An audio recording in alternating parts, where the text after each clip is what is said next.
808s and Joysticks with Tom Stone and Tairell Hayward-Brown. Welcome to 808s and Joysticks, the show that bridges the gap between games, music, seasoned with pop culture. I'm Tairell, and joining me today, as always, is Tom. Yeah, and we are past 50 now. We're on 51. And we're going to start with quite a topical subject, quite a controversial one as well. You could say it splits opinion. But this is Epic's boss, Tim Sweeney, came out this week, their CEO, and made a few confusing comments about games and politics.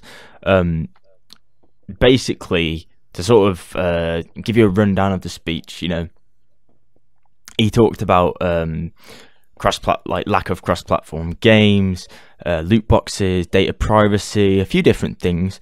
But then he also sort of said, I want to keep politics out of games, or at least out of marketing. Is this the Tencent link we're seeing again here?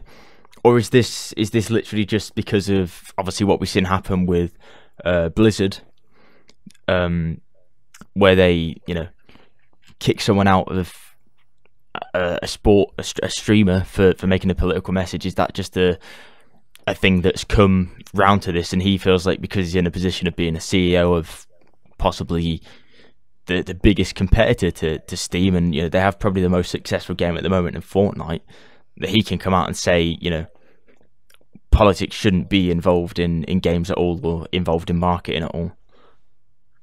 Well, when I was looking at his entire speech, almost like a transcript of what his speech is, he makes a lot of confusing points when I'm going through it. I think I am going to watch the entire speech when I get around to it, but he's basically just trying to have what in a perfect world would be ideal, which is to have like a platform that isn't ever affected by any other political message. And games at the point, like, I think this is even a reference to what he was actually even saying. He was saying that like gaming is becoming more like a social network, and social media being so prominent right now in delivering news, political debates. We've even got like court cases going on right now of collusion in the last US election, things like that had to do with massive media corporations like Facebook and Twitter and whatnot, like on whether or not people's opinions can be swayed. And I think, of course, gaming was going to get pulled into it at some point. Like, you have to kind of question yourself on whether you want to support something. It's very important for people to say, oh, I don't support this, or I don't support that, or I am in support of this. I feel like it's a way just to show people who we actually are, like, without having to explain yourself. Like, you can see, oh, that person supports this and this. Well, I think I'll get along with that person, but if they don't, then it's cool. I could just block that person, or I will just rather not even start any kind of conversation with them. Either way, I think having politics in a sense in games, it would just make sense. Even let's just start making games about it. There's so many games that have politics within them, like embedded in the story. I don't really know how you could remove politics from the games industry at this point. Yeah, well, I get your point you're making there. You've got obviously a lot of strategy games, things like Civ, Total War, all based around politics and stuff like that. Even things like you have Democracy, or Democracy, the Democracy series, literally built on being a politician. Like that's the whole point of the game. Tropico's full of politics. All these games are based around politics. And you make a good point that is always going to be in the industry and always will be there, because obviously people like that sort of game as well. But do you think that maybe it's a bit sort of far-fetched to say that it could always be there? Could it, when he says keep politics out of games, could he be hypothetically meaning, where it says maybe out of marketing, that he's just sort of saying like maybe we shouldn't try and push this towards certain demographics based on their political views. or maybe you're saying like, you know, things like if you're streaming, I think this is where the marketing thing's coming in. I think you're saying like if you're streaming a game, you know, don't make political statements, you know, on a public stream. Maybe on a private stream. If it's your own, you know, your own thing, then fair enough. But I think if it's like a public event, then it's possibly that thing of like, does it need to sort of be involved in it or not? You could bring in the NFL argument, you know, Colin Kaepernick, things like that. I know that's very, you know, very broad and very sort of loosely linked. And I don't want to get into that because, you know, it's a touchy subject. I'm about to say that's a massively different. But technically, it's politics to a degree in sport, and that's sort of what is going on about here. You know, does esports need that sort of politics that normal sports has had? And obviously, we've seen the clash there and everything that's gone on and how it's affected, you know, people's views on the games as well. Like, let's not sort of about to say, like, I think it is important to have, I guess, the right kind of politics. Like, you know, it's starting to, like, I don't really see things like, I don't know, like views about, you know, people's sexual orientation and race. I don't see those as political issues. I think like that is more of like social issues. Do you know what I mean? Like, I feel like that should be allowed to be discussed as some type of discourse, or people should be able to stand up to speak for what they want. Like, that is with the NFL. I remember that, like, that whole thing was a lot of people being outraged because of the national anthem. I really think it was such a really small thing for people to be outraged about, like, and it was such a big issue that Colin Kaepernick was standing for. Same way as how Blitzchung was trying to fight for a bigger cause. Do you know what I mean? Like, he was trying to. No, I understand. Like, I fully understand that. I think it's such a hard road. I think to kind of the point here, and this is gonna sound really bad on my part, but it's just being sort of devil's advocate, is that you still have to, as a company like the NFL, you know, games, whatever, you still have to take into account like the other side of it to a degree. Okay, the NFL's slightly different here to, you know, well, it's not that different. Really, in the NFL like situation, that whole thing was cap, and it was, well, unironically, and it was just bullshit. They should have let Kaepernick play in the first place. I think it was just totally unacceptable. Look at the NBA and what they're allowed to do, and look at the NFL and just think what can happen. But then again, the NBA also fell underneath the same foot as when a player, or no, not even a player, a general manager said something, and they had to apologize. And you know what I'm saying? Like, pre-games got taken away from China. It was crazy. Yeah. Well, that's the thing. You know, China was hosting the NBA, and China basically stopped streaming the preseason NBA because of something someone said. And this is the thing. It's like, does politics need to be in this sort of thing? Because the problem is that by trying to do something on this platform, we're dealing with people that are very different to how, you know, there's Western culture, there's Eastern culture, and a lot of Eastern culture is also very different in its own right, like individually. And that's sort of the problem here. You're dealing with a very big population of people that don't know too much, and you know, if you're trying to break into that market, trying to sell that market, trying to westernize that market, does politics need to be involved in that? Not necessarily, no. But you know, I think the natural course is that it will get involved in some way in the future. But I think for now, like, it's really touchy to try and involve politics on stuff like that when people have got so much power over there. I think it's probably like a bit naive to be sort of, I don't know, bringing it up on a stage like esports. And you know, because the problem is, and it's not just the company. I know the companies are going to be worried about sales and stuff like that, and you can say the companies are owned by China, blah blah. You know, there's a lot of arguments you can make for that side. Yeah, carry on. But the other thing is, you know, this then goes further than that. We've seen with like Kaepernick, you know, people don't want to sign him. People don't want to be associated with him.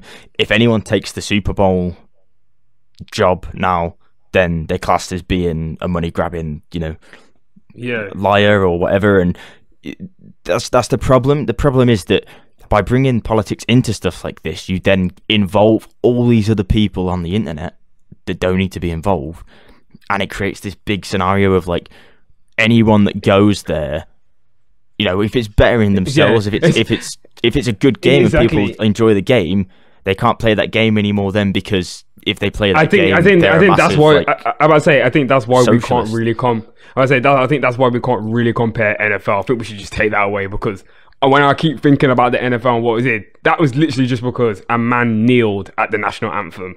Blitzchung going on stage and directly calling out people who have direct investments in the game that you are playing is very different. Colin Kaepernick, you know, called out owners to a degree at some point. Of course, he needs to call out the owners. Yeah, it's not the same, but there's similarities there, and there's similarities. I think the big similarity that, you know, I'm trying to sort of put a stamp on is that by involving politics in anything, people then base an opinion on it, and they base an opinion on everyone related to that certain thing without even knowing them anymore, and it just causes this massive sort of cancerous cycle, or, you know, you could say like a storm of some sort, and it just brews and brews and brews, and it never ends well for anyone. Like, neither side it ends well for. And I think with the political climate anyway in China, it's not something that should be built up into that, because you're going to get people on the internet saying stuff, and it doesn't benefit anyone. See, like, whereas like the China thing, that's why I'd say that is definitely political, whereas in the case of the NFL, I feel like that is social. Do you know what I mean? Like, I feel like that's a social issue. That's what I mean. Like, I don't know. That's what you call maybe social politics rather than. I'm about to say, because Tim Sweeney's. That's the confusing point about it. Yeah, he mixes the two together. He starts talking about social issues and he talks about political issues. Like, they're not the same things. Do you know what I mean? Like, you know, the government directly does not have involvement in, like. Well, okay, it does to a large. Okay, well, I can't. Yeah, I can't really. Come on now, I can't really speak to that. Like, no one knows the full details. No one knows the full details, but, you know, we know the full details without, you know, having to say what the full details are. Of course, the government has a hand in it, in a sense, but I understand what people are trying to say. Either way, I don't know if Tim Sweeney should have even bothered doing this talk, because he's just made epic stance on everything even more blurry. Like, so I don't even know, like, he's been touching on so many things like data privacy and that. Like, no company can touch on data privacy properly until we are 100% protected, and we're not. So yeah, you know, we just had the E3 website leak again. I do agree that things like that, you know, probably shouldn't be talked about openly by companies, because, again, like, whilst people are like, oh, I want to know what's going on with my data, they have to be, like, if you're in the UK, you have to be GDPR compliant. GDPR, yeah. And yeah, that covers a lot of stuff. So you have to do that. You will get audited for security stuff like that. But obviously, you know, by talking openly about it, you can also expose, you know, different vulnerabilities, and it's a very touchy subject. The loot box stuff, I don't really know what is going on about. Same with lack of cross-platform games. Don't really know it. I don't really know, like, why some of the things he touched on, like, and the reason why we're even having such a large conversation on this is because that, like, to have one of the CEOs from one of the big massive corporations right now is quite rare. Like, we don't get like a Tim Sweeney on stage talking about the business of games. Do you know what I mean? Like, a massive guy like this in this game. It's like Gabe Newell come on stage and, like, sharing with us what's going on with Valve again. I don't think that guy has been living online for years. He's living in a rock somewhere. We're never going to probably see Gabe ever again on stage. Like, you know, it's going to be like people like that doing these long form talks. You really see the psyche of CEO of one of these game companies, and you got to remember this person is an absolute, probably was a massive gamer just as much as our audience, and he looks tired. Do you know what I mean? Like, he looks like he's like, damn, like, I'm here, like, it's business now, like, do you know what I mean? Like, it just kept, everything always ends like this. Whether the man is a shell of a guy, like, after it all, like, do you know what I mean? I respect him for coming out and speaking about it, and I respect him as well. I do agree and side with a lot of his points. You know, like, I do think companies, you know, when he says we as companies need to divorce ourselves from politics, he's specifically talking about games companies. But I do think that a lot of companies do need to divorce themselves from politics because there's no need for it. Like, a good example is when Pepsi brought out that advert, and people kicked off because it had sort of, they were like it was trying to start like solve peace and stuff like that. Like, no, Tom, it was. Come on now. No, you know what Pepsi was. It was, yeah. But that is specifically, you know, just not right. That's basically his point, using politics in marketing, or trying to say that you agree with a certain political view as a company, and then people like you for that. Like, it shouldn't be like that. Companies should just be, very black and white. But in my opinion, like a company, and that, you know, yes, you shouldn't agree with certain things, but like at the end of the day, like it's a good point that I'll come back onto later, and you'll see why. See, the thing is well, like, it's crazy because just as we were talking about it, like, even the article that we're reading on Kotaku, they really press on the point on like where Fortnite gets their dances is political, and what franchises and musicians it partners with is political. You know, the games that are on the Epic Store is a political issue. You know what I mean? Like, but Tim, that's what I'm saying. That's what they're trying to say. I don't think the games on the Epic Store is a political issue. That is definitely much more of a social gamer issue, because people just don't want to have another launcher. That is not a political issue. No law is going to be made to make sure that you download the Epic Game Store. Whereas a law could be created to protect people who create these dances to get money from Fortnite. Do you know what I mean? Like, that is a political issue. But games being on the Epic Store is not a political issue. That's what I mean. People are confused at what a social issue is and what a political issue is. I do think that, like, he says need for these spaces to be political neutral, and then to Kotaku go on and say, you know, if you're going to bring people together, you're going to have to deal with politics. You don't.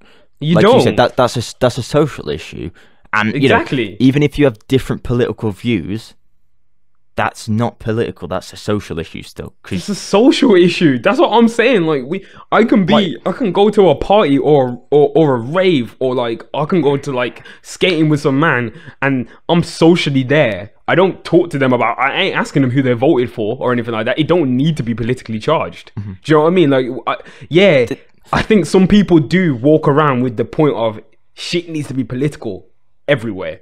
I don't. There's two good examples I've got. First one, you know, we both have different political views. We always do have different political views, and that's perfectly fine. Like, we discuss that, and we don't just go, okay, well, we're not going to speak about politics. Yeah, we speak about it, but socially, it's fine because we're not idiots. You know, we don't just go, oh, I don't agree with you, I'm not doing this. I'm not gonna fight a man over it. Do you know what I'm saying? Like, I'm not gonna do anything like that. Like, at the end of the day, you know, there's only a few people who really have a say in what the country, you know, what happens. Dare I say the world? Do you know what I'm saying? So I don't even know really what I'm supposed to do there. Like, I'm not gonna fight a man over there, or I'm not gonna fight a person at all about like political things, and I don't tend to really try and start bringing that up in conversations anyway, and I don't think gamers do. That's the point. I think it's more companies and the companies that they deal with and the cause that they do as companies is what makes politics get pushed into games. Do you know what I mean? Like, I think a lot of social issues within games definitely need to be sorted out and removed in some certain aspects, but that is a whole different conversation to have. And I want to leave on a final sort of example, and I'll come back to it later in the film and TV section. You'll see why. But it's a question I'll pose to you. So, if, you know, someone's playing an MMO, and, you know, there's some people in that MMO that that support Nazis, yeah, it's a very extreme example, but if they support Nazis, right, does that mean that they should not be able to play that game? So the people in so there's an MMO. So if you're playing an online game, and you know you're there and you're playing the game, but there's a few people that support Nazis, does that mean that they shouldn't have the ability to play that game? Well, I think if they are actively because the swastika is illegal in certain countries, and certain things you say in games can just get you banned from games like that. So if they're actively on the game causing, and saying things that people don't like to hear and are causing offense and shouldn't be said because of what has happened in the past, then I think these players should be removed from the game.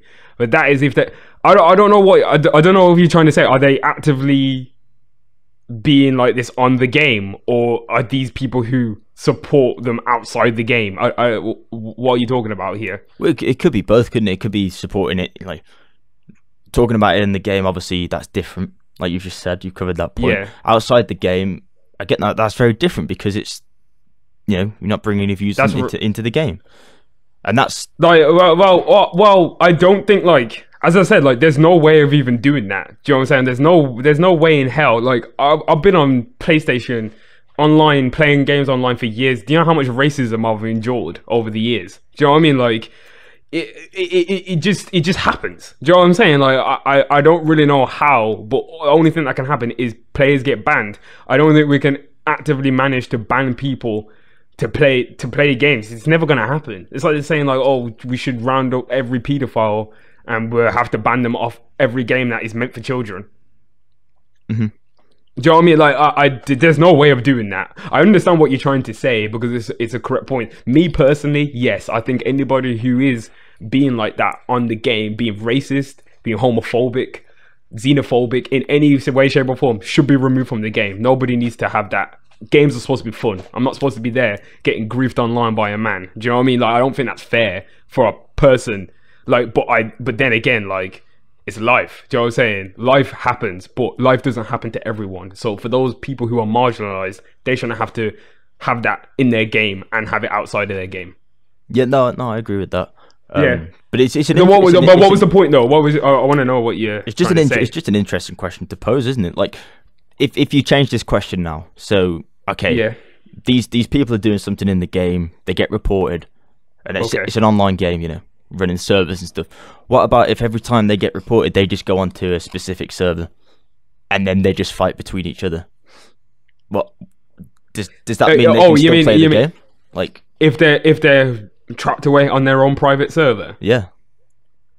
People do that all the time. There's private servers full of really fucked up shit everywhere. I can but off air, I can tell you about a few private servers of games that are really unacceptable and should not be on the internet, but they exist. Do you know what I mean? Like, no, I understand that, but just like by so are you saying, like, should by controlling it and putting people on, like, this private server? Oh, so you're saying that should you just move all of the people who are racist or Nazis to one private server so they can all just battle each other who are all racist together? Yeah, like, does that mean that they don't? They still have the right to play the game, right? But they're just fighting with people that are stupid as I guess obviously they have the right to, like, being racist doesn't lose you any rights. Obviously, it makes you unliked, and you're not a nice person, and you obviously definitely don't lack education. So I don't know, putting them on a private server, I don't really know what that's going to do, because either way, if you ban a player, unless you IP ban them, which is very easy to get past these days with VPNs, which are very readily available, very cheap. And you can either IP ban the person, which they can just create a new account, go back on the public servers, everything's great. Do you know what I mean? But what about if you mask it and make them think they're on a public server? If you mask them and make it think they're on a public server, then feel free. But I don't think we should be creating safe havens for racists. Like, you know what I'm saying? Like, I don't think that's what I'm saying. Like, I feel like that just makes it for, like, anybody who wants to be racist, we're like, oh, okay, we get to go and play our own game, so I can be with all my own type of people. No, I don't think that's right. That's harboring racism.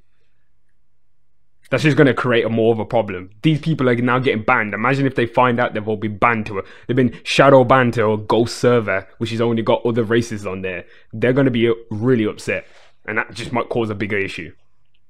That's a good point. But like I said, there wasn't really a point to that. It's just a question to put. Like, it's just a question. Like, it's a very interesting question. What was your take? What's your take then? I mean, you made some good points. Like, I think maybe it could be a good idea to put them on a different server. But again, like you said, you then harbour that thing. But it's like, you know, do you split it up? It'd be interesting to see a study on it. I think they see like a really what happens when players get banned, but they don't really get banned. They just get removed. They just get put with other people that have been banned, like a sort of prison to a degree. I think you know what it should be. You should actually make it like that. Like, your game now is forever just going to be like a shell version of the game. Like, you won't be able to access other things in the game. That could be a good way how to tackle cyber like issues and cyber bullying on games and things like that. But then you go. I don't know if that's allowed. You go back to the original point. Yeah. Are you then involving politics in games? I wouldn't say that's a really political thing because, like, as I said, I think that is more of a social issue because even though I would, you know, dare to say, you know, that racism isn't a political issue. We're not talking specifically about racism. I know Nazis can be linked to that, but Nazis is very political. If we're talking specifically about like a political group, then you know you get banned for that, put on a different server, whatever.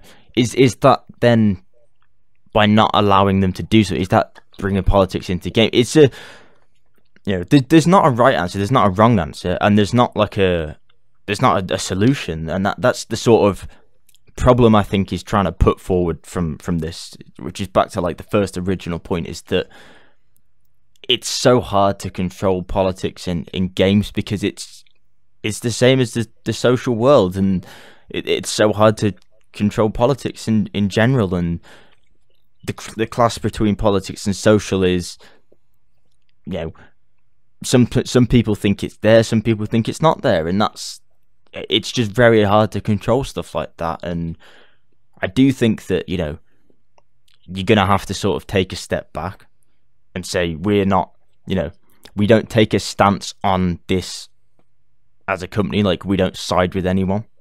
I think that's a good stance to take, but I do think that, like, you know, little precautions should be in place for certain stuff like that. Like if someone's reported for hate crime, then that's not politics, that's a criminal offence, so action can be taken there. You know, I think it's a really good argument to have, and I think people should consider all of like the stuff like that. And you know, I think action being taken needs to be so much more in this, definitely in this climate that we're currently in.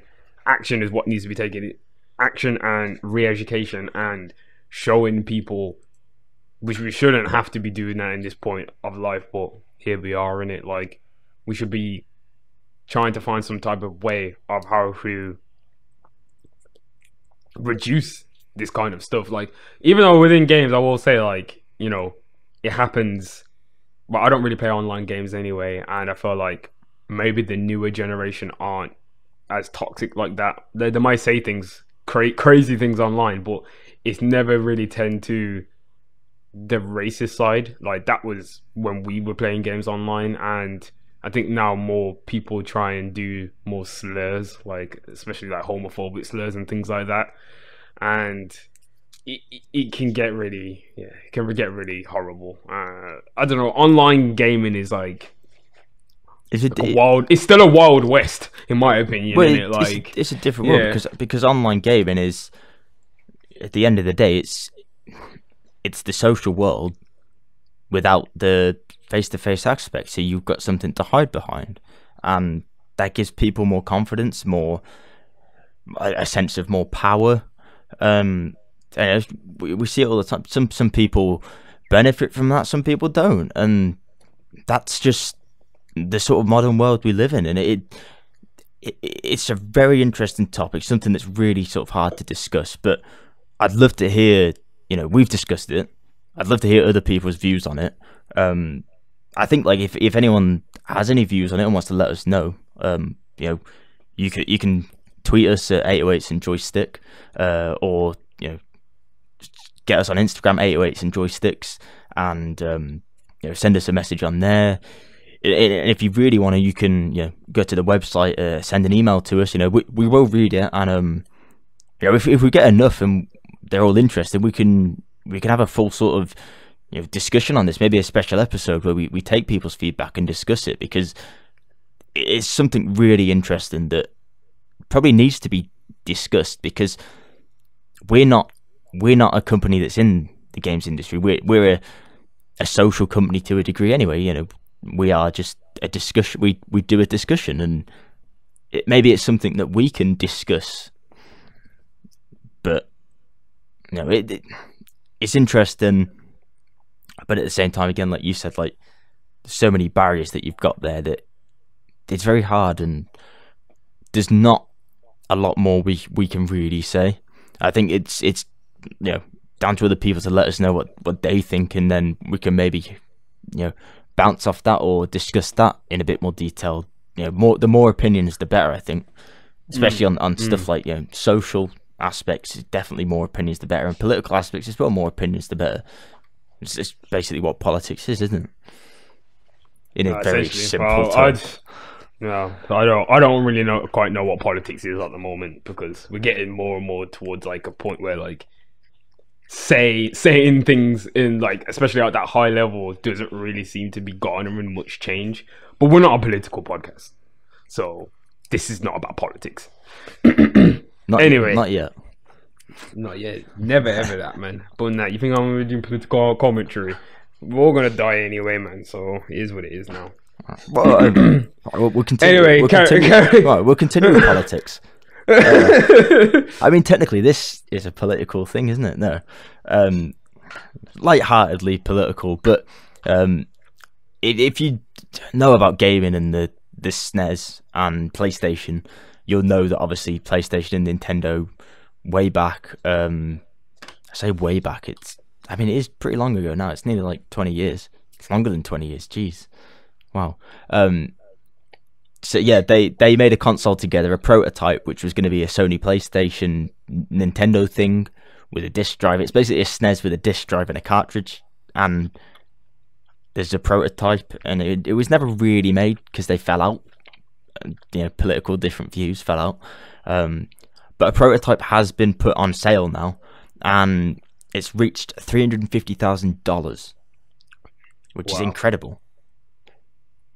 Would you buy this for $350,000? Yeah, if I really had the money, of course I would buy this. Like, yeah, it's a piece of history. Like the Nintendo Play. When I seen this video, the first time I ever seen. Does anything play on it? Relax.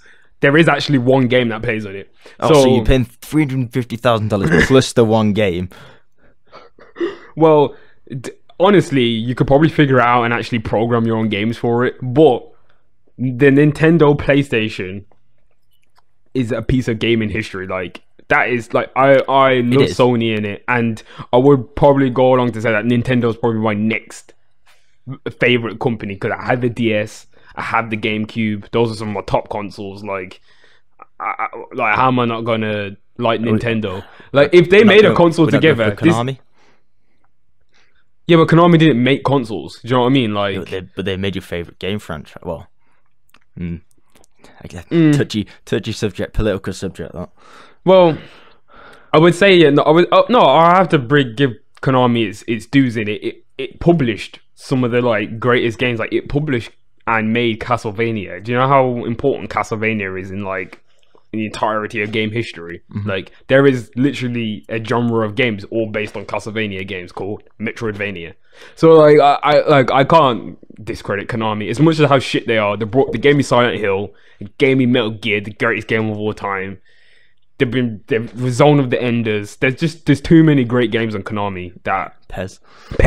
I'm about to say they're Pez. Do you know what I'm saying? How could I not say Dance Dance Revolution or Dancing Stage or whatever? Like, either way, that was a game that defined Bomberman the time. Do you know what I'm saying? Like, it's Konami, innit? Like Snatcher, Police Nauts. I can go on like for ages, but we're getting besides the point. A Nintendo PlayStation console like hybrid, to have that in your house would just be like the ultimate like flex.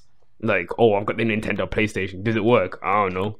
So you just frame it and not touch it. I'll probably put it in a box, yeah. Like, just put it up in it. Like, you might as well. You can't play anything on it. So then there's like, as I said, there was one game I think it's a pretty cool piece of art. It's a CD-ROM, but I'm pretty sure somebody said that like the PlayStation 1 might, like a game from the PlayStation 1 might be able to run on it. So I don't know. I mean, I was going to say, would you risk it for $350? But it doesn't really matter, does it? If nothing works on it. But at the same time, it would be a nice piece of art. It would, yeah. It would be. That's what I'm saying. Piece of art, but a nice piece. You got to think to yourself as well. If you own this, the amount of times you can hire this out to like museums and galleries and shows. People will pay massive amounts of money to make sure that like the PlayStation Nintendo is out. Like, do you know what I mean? Like on display or something, like so people can see it. Because it is, as I said, it's a piece of gaming history. It's what never came about. Do you know what I'm saying? And it's kind of crazy that, you know, we've got to this point where, you know, it's now being sold for $350. As I said, the first time I seen this console was on Did You Know Gaming, where they did a whole thing about the history of the PlayStation 1. And they talked about how, you know, it started off as a collaboration between Nintendo and Sony was doing the sound cards and stuff like that for the Nintendo machines already, and they were going to do this hybrid machine.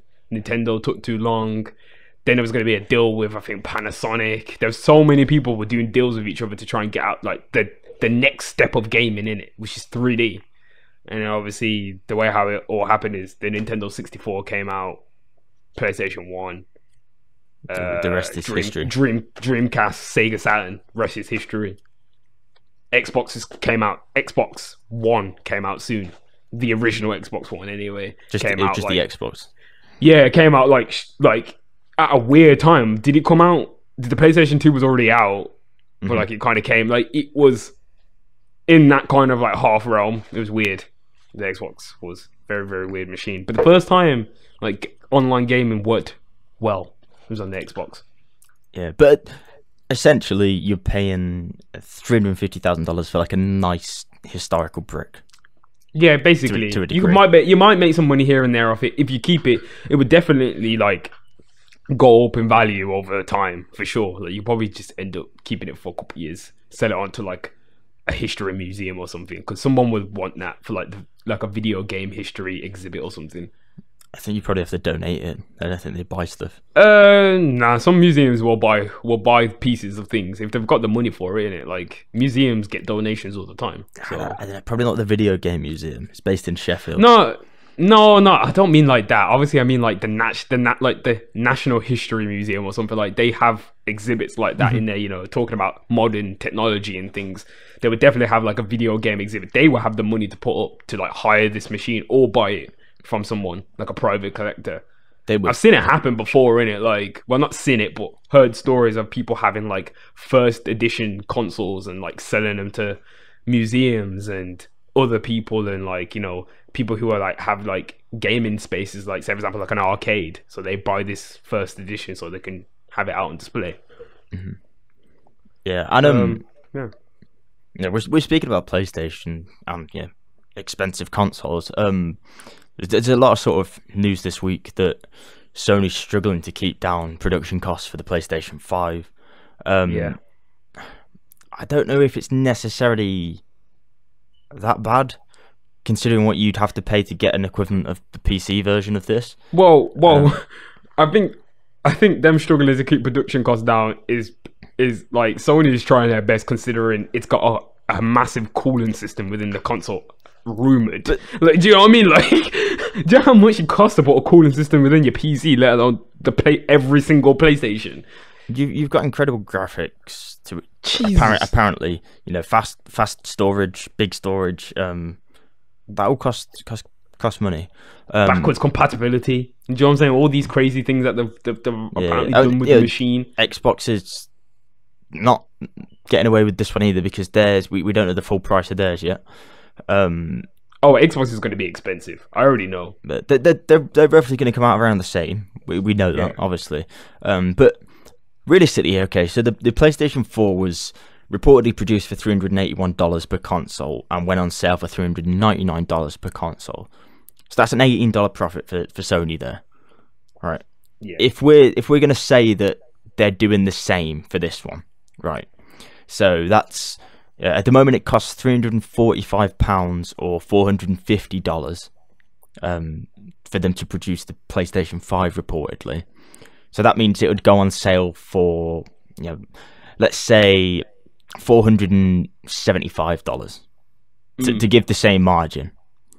Right, so that's technically only an $80 increase from, well, it's not an $80, it's less, but say $80 increase, roughly from the generation before, but with, more power. Is that really that much at launch? Like, I don't really know what the problem is. I don't know I don't really know why this is being super reported on, because like I don't know who's having problems with this. Like I don't really see people having problems with this, because nobody knows what the real price is. All Sony has said, the one problem that Sony did do that locked themselves in is they promised that it's going to be less than the PlayStation 4.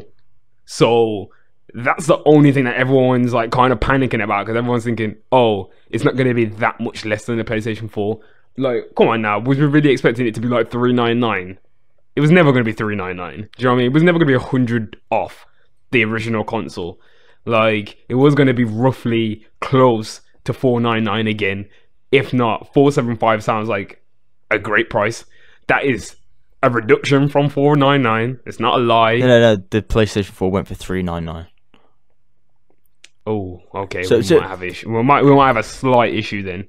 Yeah, I personally don't think it's too much of it. I think like as every generation, things do get more expensive, especially if you're trying to push the boundaries of stuff that costs more to produce. Well, the only thing is like, personally, I wasn't gonna have a problem. Like, I don't like it when companies promise things anyway. Like, I just know people are just gonna be like, oh, well, Sony said that it was supposed to be less than the PlayStation, but they lied. And they're like, everyone's just going to keep saying how Sony lied about their pricing and how it was production costs, and they couldn't keep up all of these promises about this beast of the machine that they were going to release. And this could just cause issues, like, for Sony in it, like, when the PlayStation is going to launch. But I think this system is going to be all the things I keep hearing about it, no wonder is like the production costs on it are so high. Do you know what I mean? Like, yeah, and over time, price goes down. Like, over time, like I'm pretty sure making the PlayStation 4 now is like a fraction of the cost of what it used to be. Mm-hmm. And like, I think the important point here that a lot of these stories are missing. I think a lot of these stories are just sort of, a good thing to get out there, and it's clickbait to a degree, isn't it? Really, come on, like. I know we're speaking about it, but at the end of the day, it's clickbait because both the consoles are going to be in the same region. It's not that much more expensive, and no one really cares that much. Let's be honest. Right. Now, taking that on board, we know we have backwards compatibility on both consoles. We know a lot of the games that are coming to these consoles are going to also be coming to the next generation. So technically, do you need to be an early adopter of this if you don't have the money? Not really, no. You can wait until the price drops. So is there really a problem here? Not really, no, because you can probably still play the same games that are going to be coming. Especially considering Xbox have said there's not going to be exclusives for at least 2 years. So I think it's a nothing story. I think it's just sort of trying to build anticipation, get clicks, get people to speak about it a bit more, maybe get people to switch from Sony to Microsoft, or vice versa. I don't really know. We don't know what's going on behind the scenes here really either, so who knows. But it's also because PlayStation are meant to be announcing something very soon, and I think everyone's sort of like, it's really good to sort of push these nothing stories out when news like that's going to be coming out, because you'll have a lot of people that are just sort of searching for that every day and they'll click on it. But I say that we're probably going to put this in the title, and then everyone's going to be like, you're just being clickbaity, but we have to make sure we don't put that in the title now. I don't really care. I'm gonna be clickbait. Everyone else does it. Why can't we get it off? We're selling out. I'm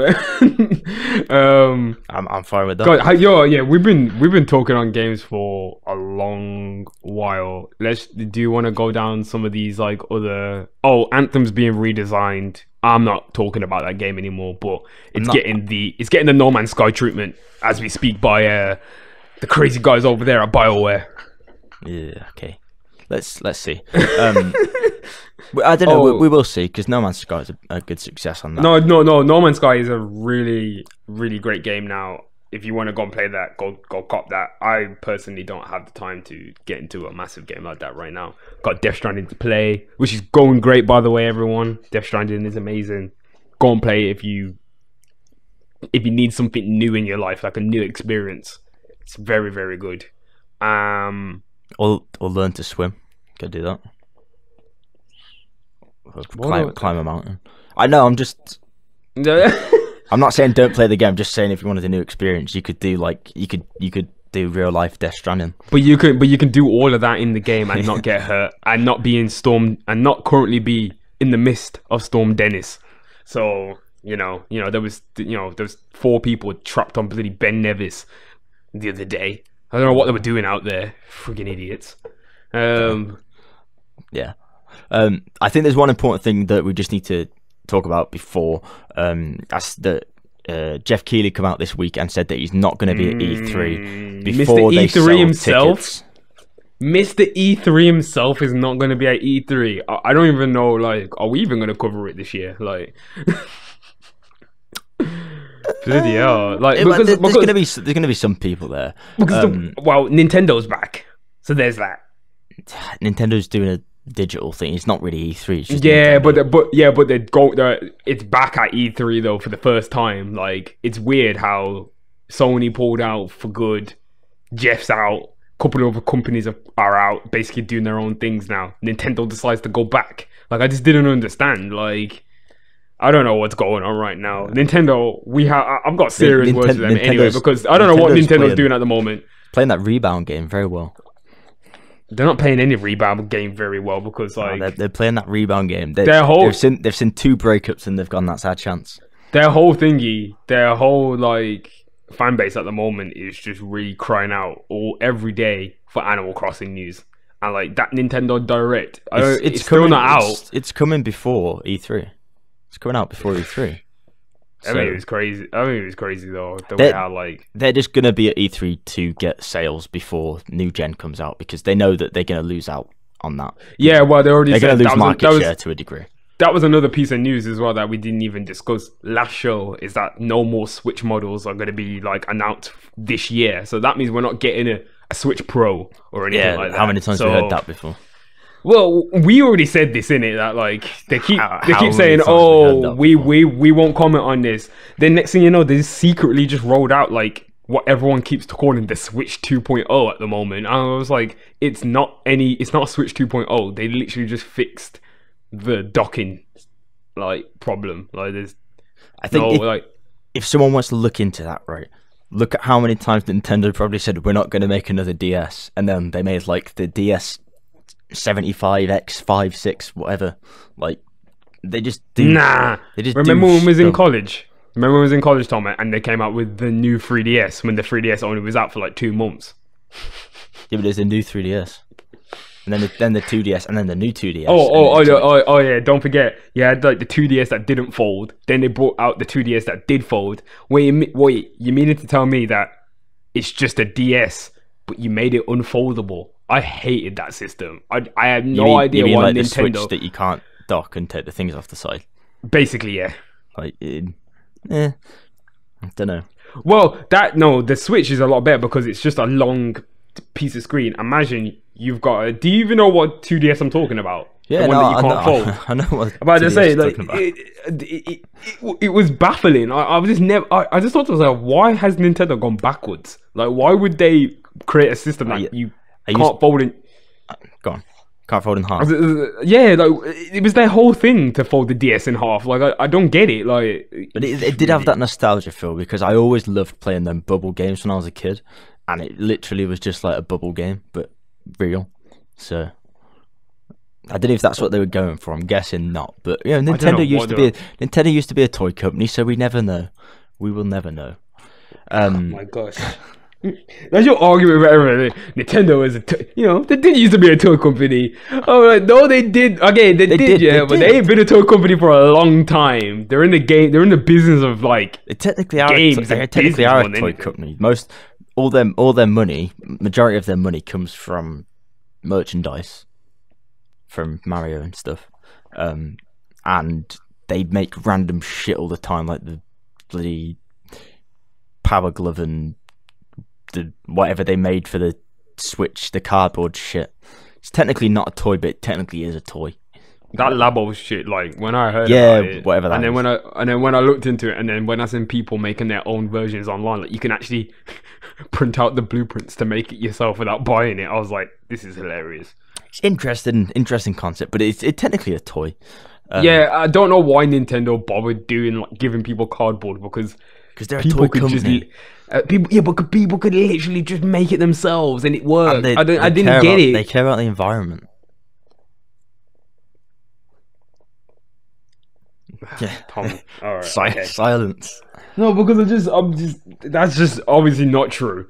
Like I don't know, whatever in it. Nintendo is doing Nintendo. As I said, there was a bigger conversation I was going to have about this because I think Animal Crossing is going to get delayed again, but people don't seem to want to believe me. I just think it is. I know what you mean. The only reason why? Because I didn't know there's only been one video of Animal Crossing gameplay out. I was like, wow, I didn't know. The game's nearly out very soon, and nobody's seen anything else.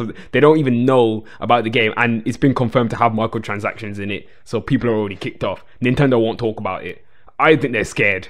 They're scared about what the final game is. I don't think they're happy. Oh, it doesn't matter. It's been delayed so many times. Don't release it and people will buy it and buy loads of course of they stuff will, with it. because everyone's sheep and they don't ever listen. Everyone don't ever keep to their word. I'd be keeping to my word. Like, I don't know why other people can't keep to their word. Everyone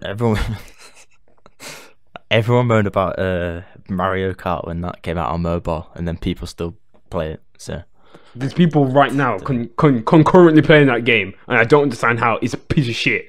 Like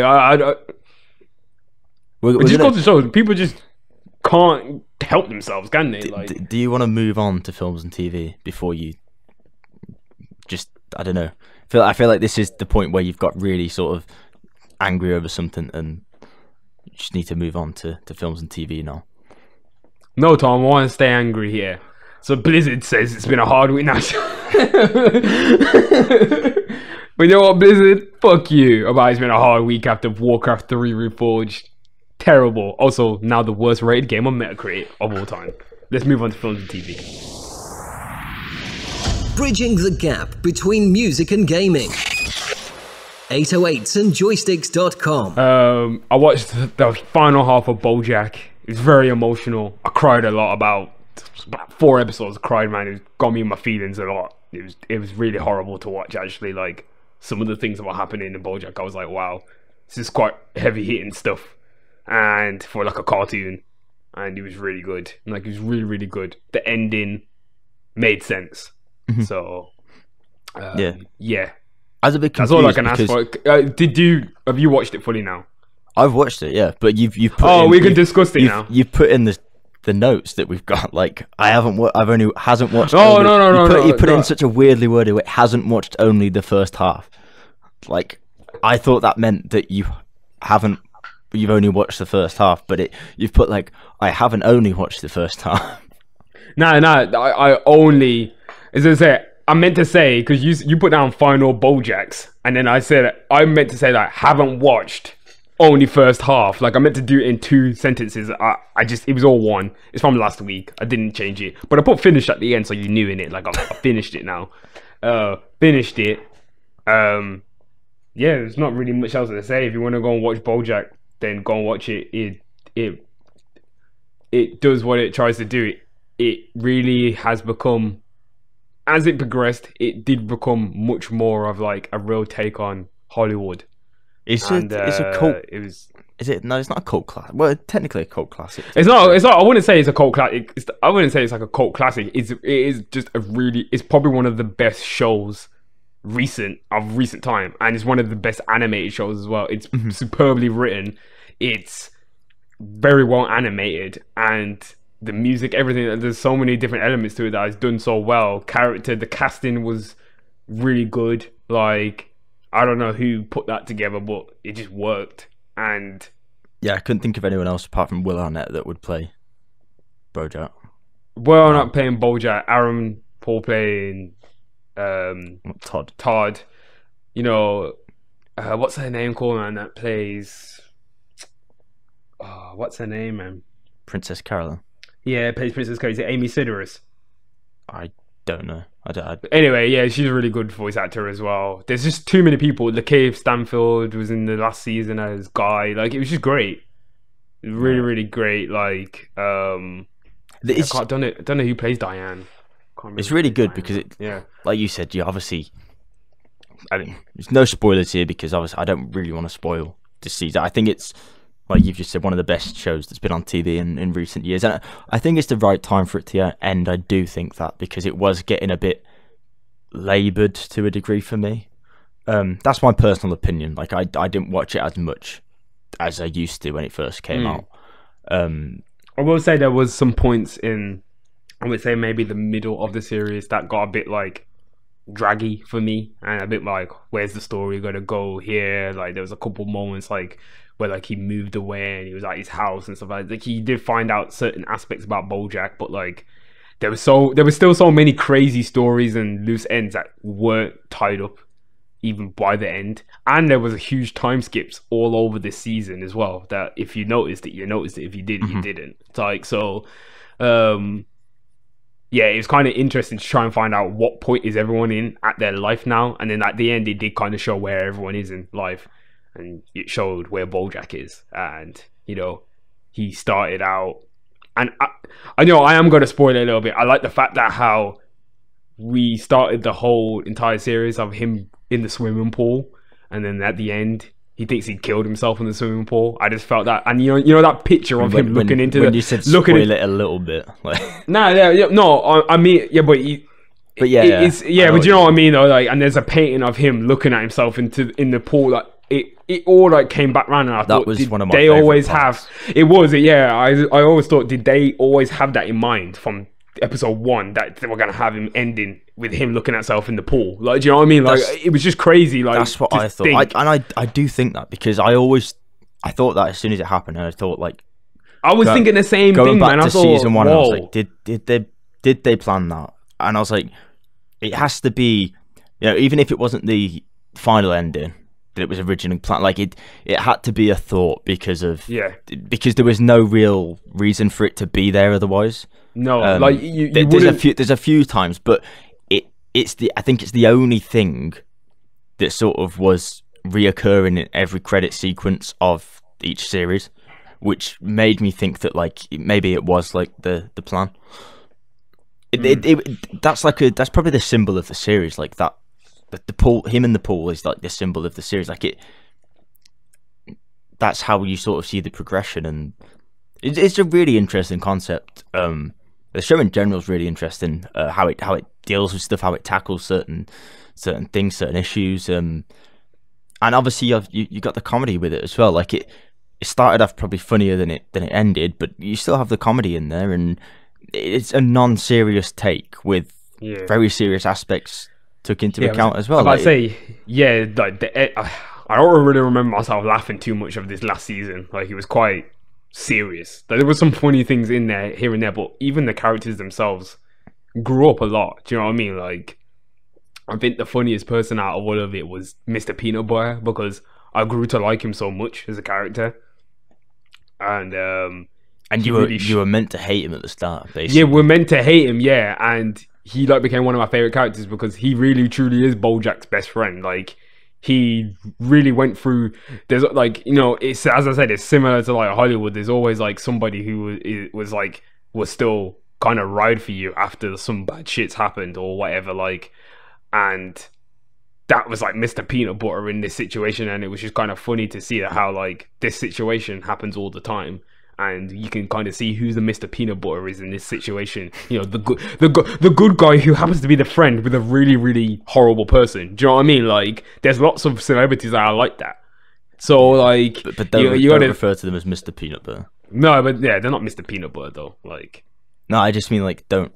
Obviously, if someone's helping you in a situation, don't refer to them as Mr. No, yeah, don't be like, you're my Mr. Peanut Butter. Yeah, you're like, yo, I'm Bojack, and you're Mr. Peanut Butter.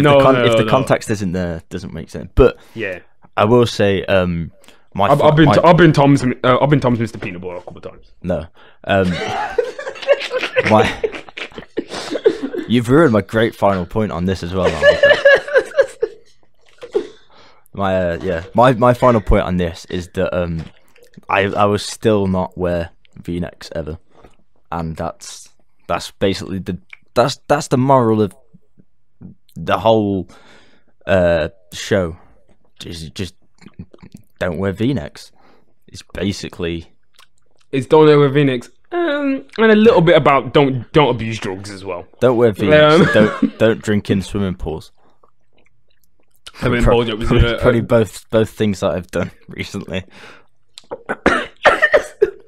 Both things that I'm doing recently, Tom. Sounds like you. I told you, Mr. Peanut Butter is here. He's the one that wears the V-necks. Moving on. Stranger Things 4. Yeah, we're heating up now. I've not actually seen this. Still, you're an idiot. You claim to be a stan. I've not had time. But I do. But you got time to send me pictures of Millie Bobby Brown on my phone. When was that? don't try and drape me out here. Oh no, I was going out. No, I'm joking. It was that time when you sent me that Drake article. I'm just joking. I'm joking, everyone. I'm joking. Yeah, we already knew this though. I really didn't think it was necessary to release this teaser trailer about Hopper being alive. I just thought it was stupid. Yeah, see, I know. I didn't even watch it, and I know that he's alive. That's like that's how much I mean, we all knew he was alive anyway. This unless you're, I don't know, no. Unless you didn't pay enough attention, then you know he's alive. But yeah, it's, to be honest, like, yeah, I kind of like looked at the trailer and I was kind of like, dude, this isn't really. Yeah, it's not really. There's no surprise. Like, I'm thinking about, like, well, what's the surprise supposed to be then? You know what I mean? Like, I just didn't really get it. Like, they just. That's what I'm saying. Like, Stranger Things, it has some problems here and there. Like, the more I look back on it, like, you know, I think everyone was looking at it over time thinking it was such a really great series, but it does have its problems. And I really hope that Stranger Things 4 just isn't going to be, like, stagnant. Do you know what I mean? Like, there's parts in 3 where I felt like it got stagnant, and see, I'm different. Even in 2 as well. 2. Oh, 2 got really stagnant in places. That time when like 11 went off to go and find her sister and to go and find her mom, and that really there like left so many things to be open, like open questions that just didn't make sense. Do you know what I'm saying? Like, I don't. That was the point, wasn't it? It was a pilot for, but it was basically a pilot for, you know, maybe the rest of the season or a spin-off of it, or that's basically what it was, and they sort of admitted that. And that is a problem. But I think the big thing is season 1 was so successful but so unique, and they didn't really know what to do with it after that. It's a common theme actually we see with a lot of shows these days based around this sort of target audience. The thing is though, I'm pretty sure the Duffer Brothers are like back at, like, they're already working on something else as well now as well. Like, they've been asked to work on something else, and I can't remember what it is. So I'm thinking their whole attention is not solely focused on Stranger Things anymore now. Anyway, so but how much like we're on the 4th season now. If we didn't bring this whole Russian stuff in it and the other people that were in, you know, the lab, would there be enough to focus on just a Demogorgon and a big thing and kids? Like, is there enough to do that over 4 seasons? I don't think so. I think it'd just get really sort of. I think if you're feeling it stagnant now, I feel it would have felt even more stagnant. I like the sort of different things they're doing with it. It does branch the story out in different ways, and it is building up to something to a degree. Like it feels like there's something bigger going on than just what we know, and I think that's like the interesting part. But the big question is like when are we going to find that out, and what relevance does all this stuff have? Because it's quite loosely linked. There's not much that we really know. I think that's the problem you're sort of on about. Like it's like they're sort of throwing like little things in there, sort of going, does this work? Does that work? Like sort of seasoning it a bit, but not really knowing whether it's done or not. And it could reach the point where they're just sort of, throwing too much into it, or are they throwing too little into it as well? Like they don't want to deviate too much from that original thing, I don't think, because they tried that and it didn't work. But if they don't, are they just not doing it correctly? Like it's very hard. Well, that's what I'm saying. Like, it is very hard to say, because I'm not really trying to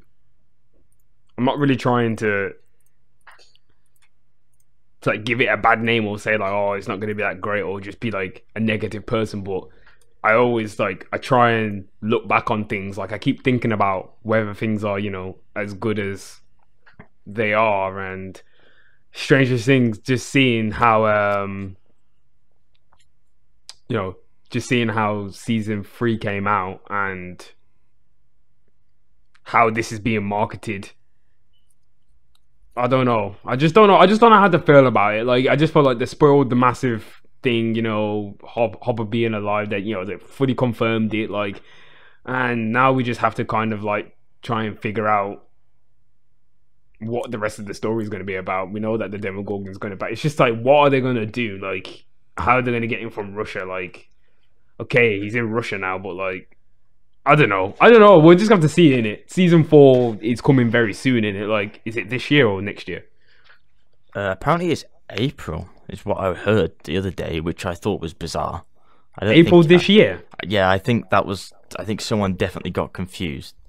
But it says sometime later this year. We don't know. I think people that are saying April are probably just very confused.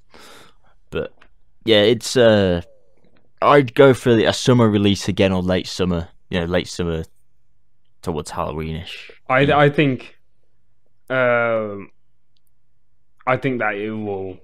We normally see it. It would be. I think it would be in winter time. I don't know why, but I think it would definitely be in winter time, because didn't they already say that? That is a good point, because every time they do a teaser trailer, it sort of comes out around the time that trailer is set. And maybe the snow implies that it's coming out in winter. Well, it snows a lot in Russia anyway, so I'm aware of that. No, but I'm just saying, it snows all, like, sometimes all year round, and they don't really see sun or anything like that. So, but we had like the I think for the second season, it was the Ghostbusters dressing up. That was the teaser. So that's Halloween. Third season, it was what is it? Coke. New Coke, innit? No, it wasn't New Coke. It was the big day in America. Oh my god, I don't even know the name of it. It's like the most important holiday in America. What, Thanksgiving? Independence Day, I think. Oh, it's Independence Day. Yeah, July 4th, isn't it? Oh, 4th of July. Oh, yeah. 4th of July. Yeah. No, this one. That's what I'm saying. Day, I don't know. This yeah, it is. This one was supposed to be set around Thanksgiving. That's why. So that's why I said winter time. That's what I'm saying. Like, it's going to be November, September. If you take into account the previous 2 teaser trailers. We already heard that.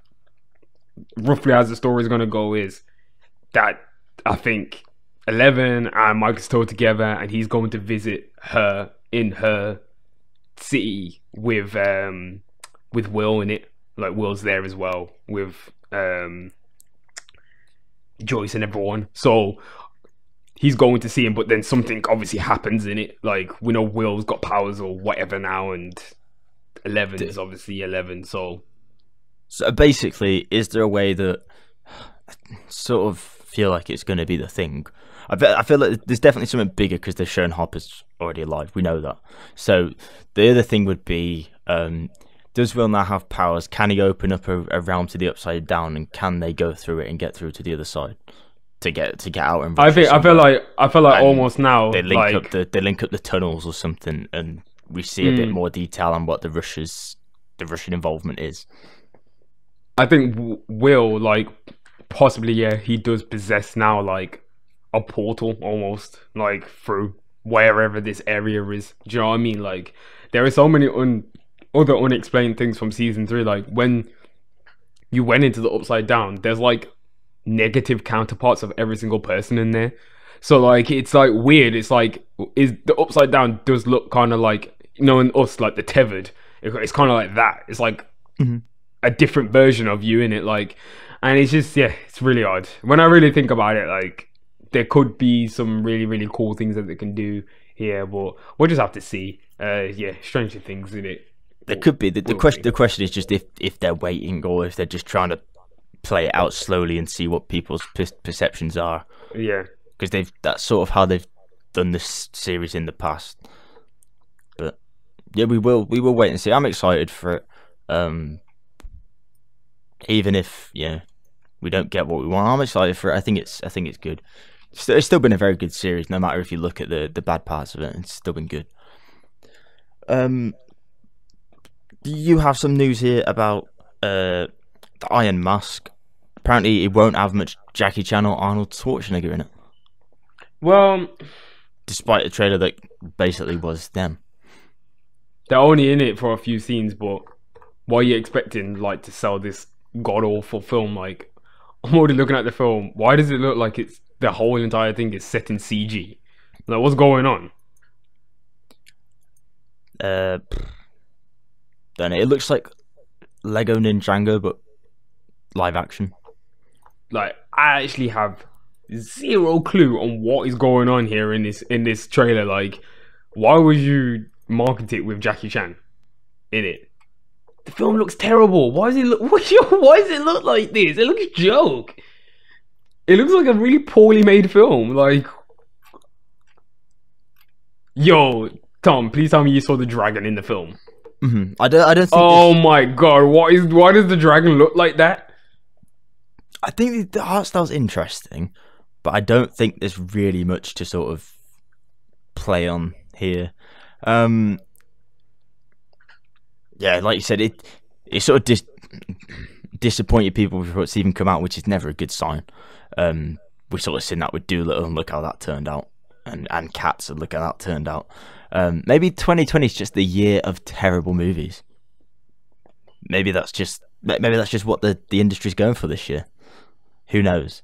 But yeah, they won't be in it very much. It's meant to draw inspiration from something, but it apparently doesn't really draw inspiration from the Man in the Iron Mask very much. There's a bit of a subplot apparently, but there's not like much there. So it basically sounds like they just named it after something and then changed the story halfway through, and it doesn't I don't know, does not make any sense. Moving on to a good thing to talk about. That's what I'm saying. Like, why does it look like an early 2000 bad kung fu film? I don't get it. Like, what's going on here? It reminds me of like when they tried to make anime live action films, and that's like what we came out with.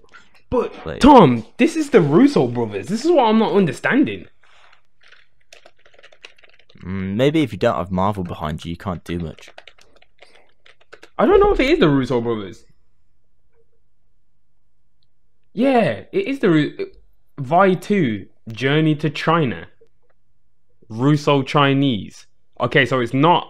Okay, it's an actual type of genre. So like, it's like a Russian Chinese film. They're called Russo Chinese. So it's not the Russo brothers. Okay, so the film is already out in China. And it came out in Russia. So this is not made for us, basically. Like, it's a sequel to a film that is not made for us. It isn't. Like, I mean, like, it's a sequel to a film that was localized only in China and Russia, basically. So there's like, we never seen the original film, so this is why it doesn't make sense anyway. Like, in the first place, of course, Steven Seagal's in it because he lives in Russia now. It's got. I just don't really understand. This is really bad. They're really, really bad. Hot take: don't go and watch that film. Very, very hot. Not even a hot take. Coldest take. Don't watch that film. It had a budget of 49.1 billion and it's only pulled in 14.1. Yeah. How much? Billion? Sorry, not billion. Sorry, shit. Jesus Christ. 49.1 million. My bad. I was gonna say, if they've made that movie on nearly $50 billion, dollars, don't be confused because they're trying to confuse people out here. Just a bit of a warning. So it goes by Vi 2, Journey to China. It also goes by Journey to China, The Mystery of the Iron Mask. It also goes as The Iron Mask. It also goes as The Mystery of the Dragon Seal. It also goes as The Dragon Seal. It also goes as Vi 2. It also goes as Mystery Iron Mask. It got like, why does it have so many different alternative titles? Can we let's move on. Interesting news, because Indiana Jones 5 is starting to shoot in April. No one cares about the other film. Everyone cares about this. Do they care about this? That's probably a good question. No one does care about this. I'm sorry, Tom. Do you not? No, the last Indiana Jones was trash. What are we talking about here, Tom? You're not excited to see? No. Why am I going to be excited to see Harrison Ford, who literally broke his own leg filming scenes for the Star Wars? Like, why would I want to see him? What's he going to do in Indiana Jones? Is it really even going to be Harrison Ford, or is it going to be a stuntman for half the film? It's going to be Harrison Ford on a very fast little like mobility scooter trying to drive away from a big rock that's chasing him. That is a movie I'd go and pay and see. We all know that Indiana Jones right now is literally just being forced out as a film. We know no one cares about it. Spielberg, I don't even know if Spielberg is still attached to it again. But is this going to be like a? So there was always rumors that this was going to be like a. It's not in this article, but there's always going to be rumors that this is like a maybe father-son thing, a reboot, or. They've already done that, though. That. Why would you do that again? Have they? Yes. When did that happen? They did Indiana Jones 3 when Indiana Jones' dad actually came and he was the son. Why would they do this again? Why are they doing the story again? Well, it makes sense, doesn't it? Oh, fuck off, Tom. Nah, just forget it. Like, it's terrible. It's a terrible film. The last one, I'm pretty sure it had Shia LaBeouf in there. I remember that.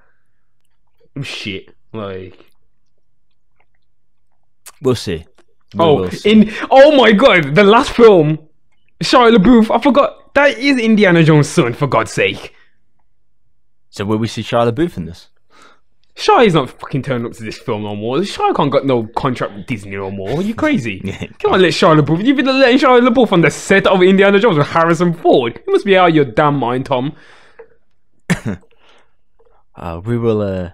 Shia is too busy trying to make biographies about Kevin Abstract. Like anyone wanted that shit. I'm interested in that. Oh, of course you would be. Brockhampton's last only standing fan. That's me.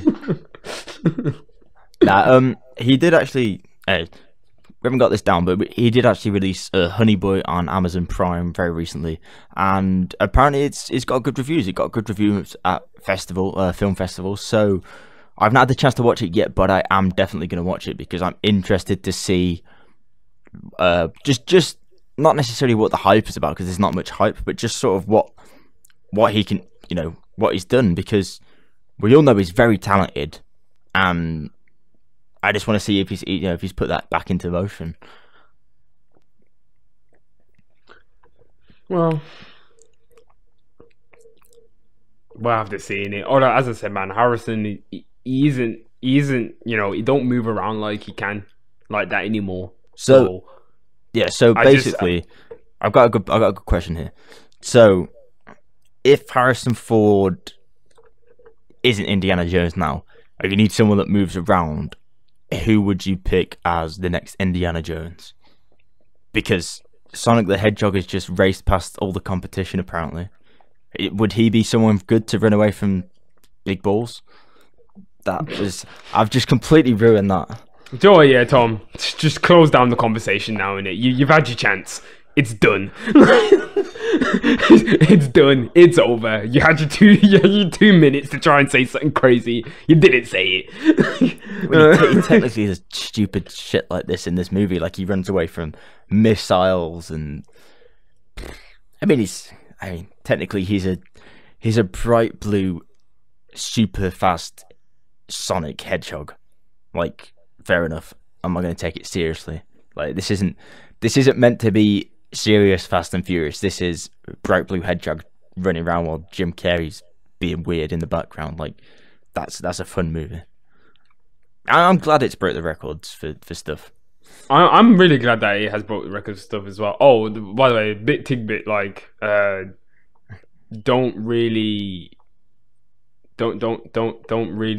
approach Harrison Ford about anything to do with Star Wars because he don't care. That's what he says. He says he don't. As I record. Then in a quieter voice, Ford said, "Don't tell anyone. I'm not talking loud enough for your recorder. I have no fucking idea what Force Ghost is, and I don't care." From the words of the great Harrison Ford. I told you, Harrison could not give two shits about these old films anymore. He did not want to come back to Star Wars ever again. Can we shut up about Harrison Ford? Can we just focus on Sonic the Hedgehog? Sonic. I haven't seen Sonic yet, so I ain't got much to say about the film itself. But shouts out to Sonic. Gotta go fast. I didn't think Sonic would have. I just didn't really think that Sonic would really do this, but I guess it did. The redesign paid off.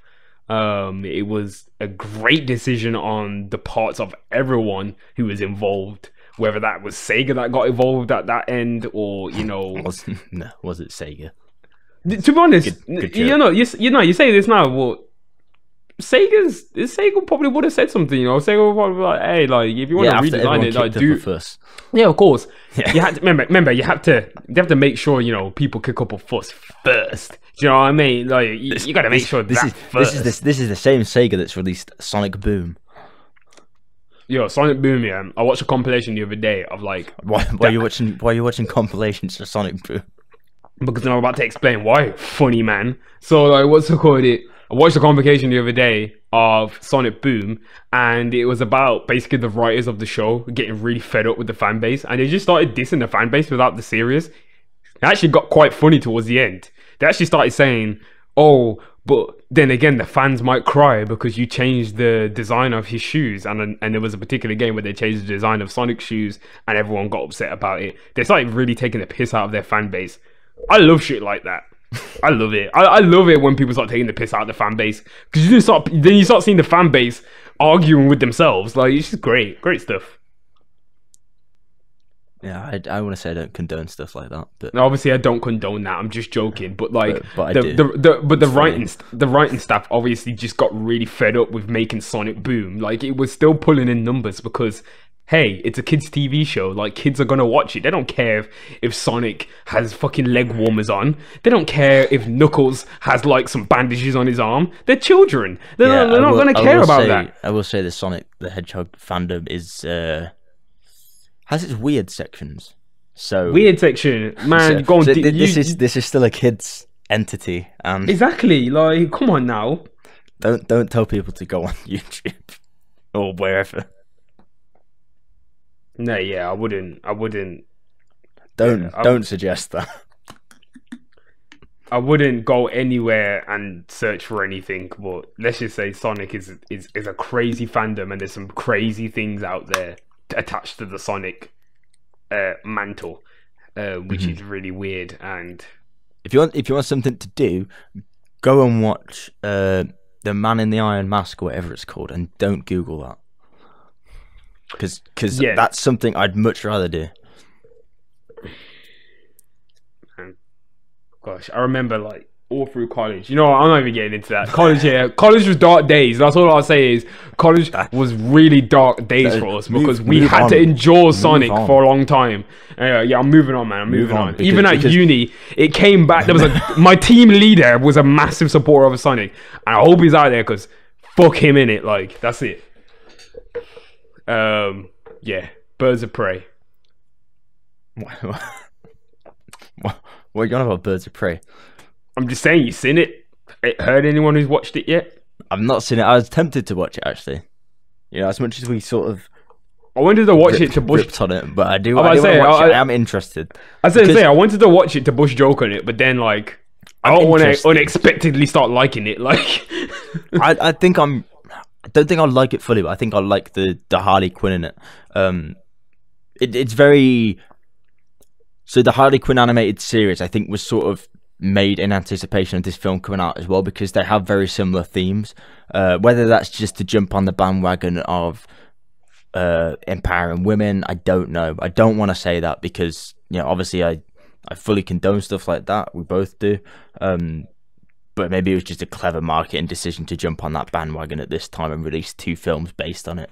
With, you know, not 2 films, but, you know, series based around one of the best female supervillains that we have. It seems like there's similar themes there, but I'll watch it at some point. But I'm not. I thought about going to see it, and I was like, I don't know if I can. If I really want to go and see it, like, I don't know if I can be bothered or spend the money. But that's just me. If I was you, I'd go watch Bad Boys for Life or 1917. And somehow Doolittle's made 5 million. How? I don't know. The world is confusing. What made 5 million? Doolittle. Oh my god! Like 5 million of that must be worldwide domestic.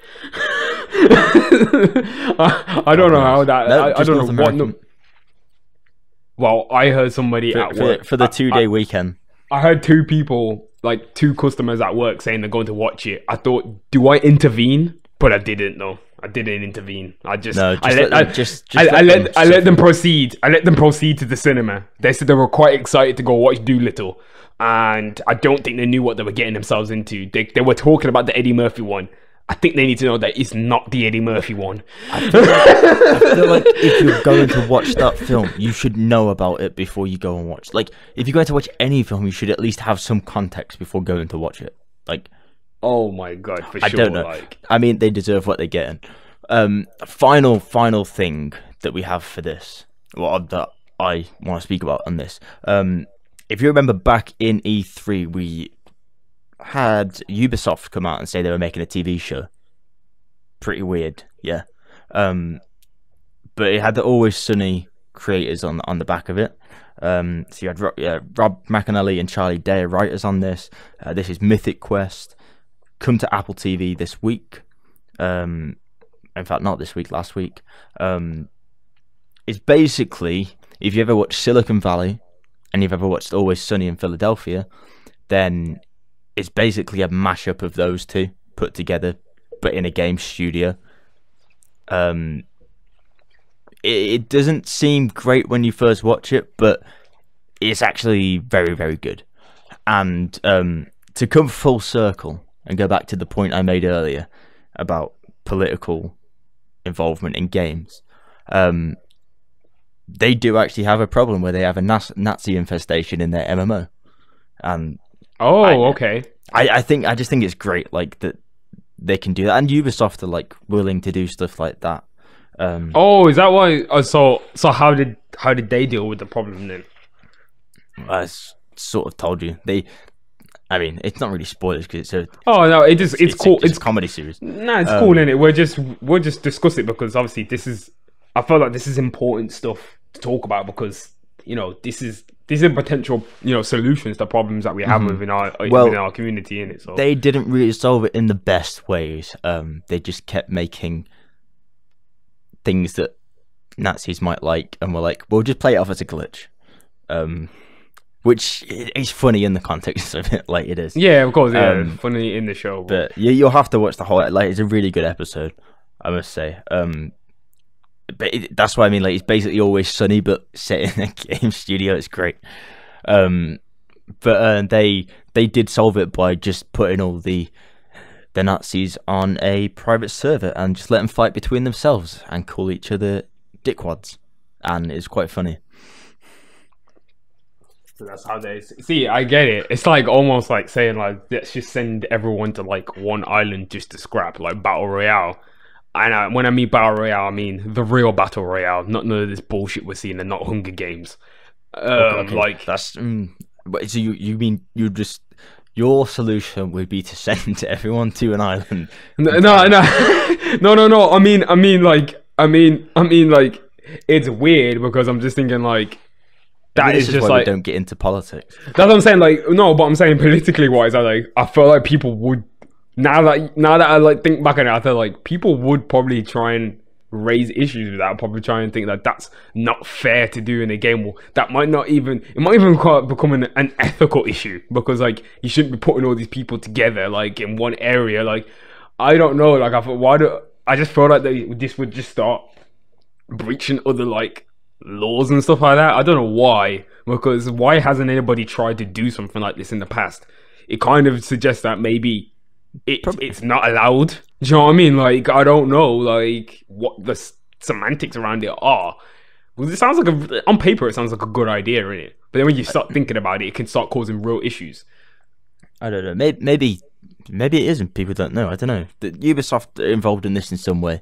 In the series, not putting Nazis on a server. God, yeah. Don't take that out of context. Basically, what news articles do anyway.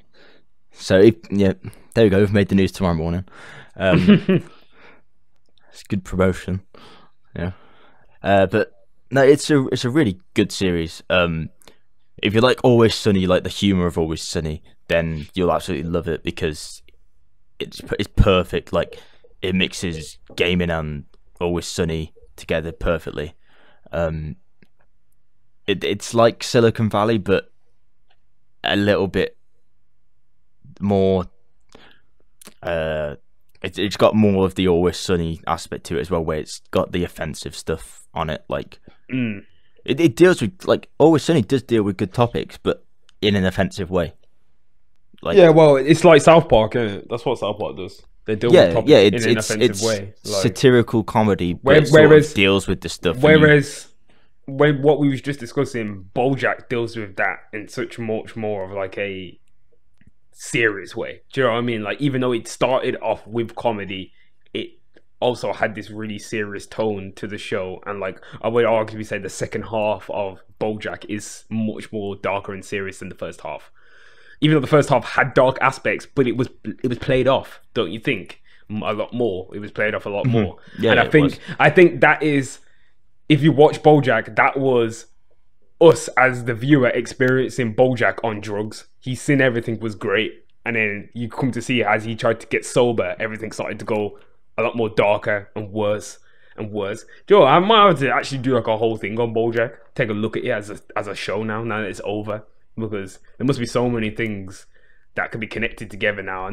I like the way how they did connect some of the dots, obviously, but you know.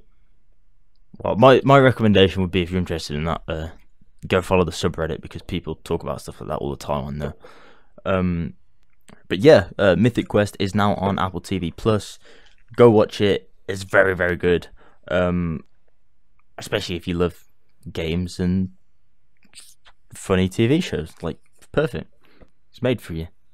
But we are coming to music time, and wait, just because we've got like a bit of time left on the clock, I just wanted to like, I remember when we was obviously talking about political issues and social issues and things like that. Obviously I don't want to get back to it. It's been a real conversation, this show. Like, we've been trying to have, you know, much more concise, much more, you know, conversational pieces and, you know, topics that are quite important.